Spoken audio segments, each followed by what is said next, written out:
0.2 मोल H2SO4 विलयन की नॉर्मलता और ग्राम प्रति लीटर में सांद्रता ज्ञात कीजिए। तो यहाँ पर ध्यान से देखेंगे, जो इसी में जो H2SO4 होता है, इसकी कुछ क्षारकता होती है, वो कितनी होती है? तो H2SO4 की जो होती है क्षारकता, वो होती है 2। तो यहाँ पर लिखेंगे क्या? यहाँ पर लिखेंगे H2SO4 की क्षारकता। क्या लिखेंगे? H2SO4 की क्षारकता वो कितनी होती है? H2SO4 की क्षारकता कितनी होती है भैया? तो 2 होती है।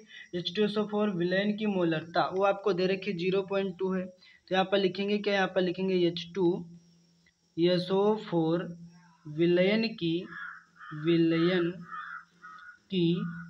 मोलरता। क्या लिखेंगे? विलयन की मोलरता वो कितनी दे रखी है?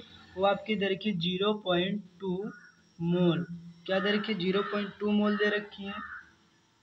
ठीक, उसके बाद क्या दे रखा है?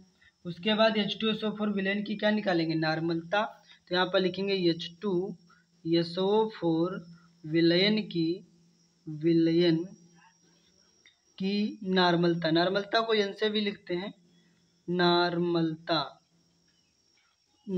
अब देखो यहाँ पास जब हम निकालेंगे H2SO4 विलयन की नॉर्मलता, तो H2SO4 की क्षारकता और H2SO4 विलयन की मोलरता की क्या कर देंगे? गुणा कर दी जाती है। तो यहाँ पर लिखेंगे 2 × 0.2।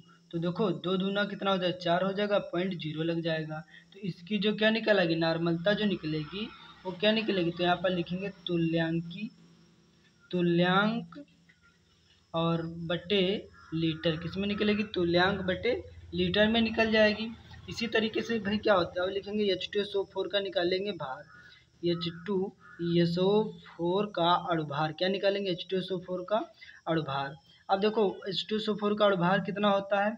तो होता है आपका 98। कितना होता है? 98। आपको पिछले वीडियो में बता चुके हैं निकाल करके। अब यहाँ पास क्या करेंगे? H2SO4 विलयन की क्या निकालेंगे? सांद्रता। तो यहाँ पर लिखेंगे क्या?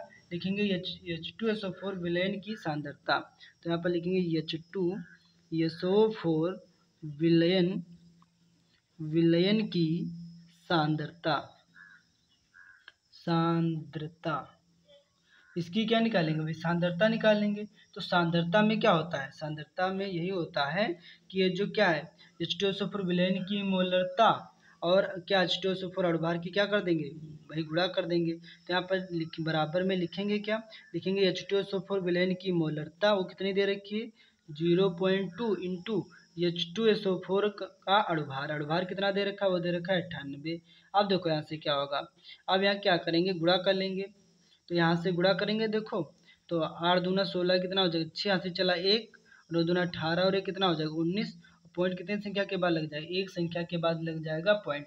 तो यहाँ आ जाएगा 19.6 ग्राम प्रति लीटर। किसमें आ जाएगा? ग्राम प्रति लीटर में आ जाएगा। तो यही हमारा क्या हो जाएगा स्टूडेंट्स? तो यही हमें सवाल में पूछ क्या रहा था? सवाल में पूछ रहा था कि विलयन की नॉर्मलता और ग्राम प्रति लीटर में सांद्रता ज्ञात कीजिए। नॉर्मलता ज्ञात हो चुकी थी, ये देखिए यहाँ पर नॉर्मलता, लेकिन कह रहा था सांद्रता ज्ञात कीजिए। तो सांद्रता क्या निकालेंगे? H2SO4 का अणुभार निकाल लें। अणुभार और यहाँ पास H2SO4 विलयन की मोलरता की क्या कर देंगे? गुणा कर देंगे। तो यहाँ पर हमें सांद्रता निकल आएगी।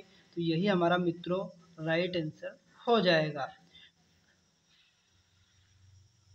तो ये न्यूमेरिकल जो आप सभी के समझ में आया होगा।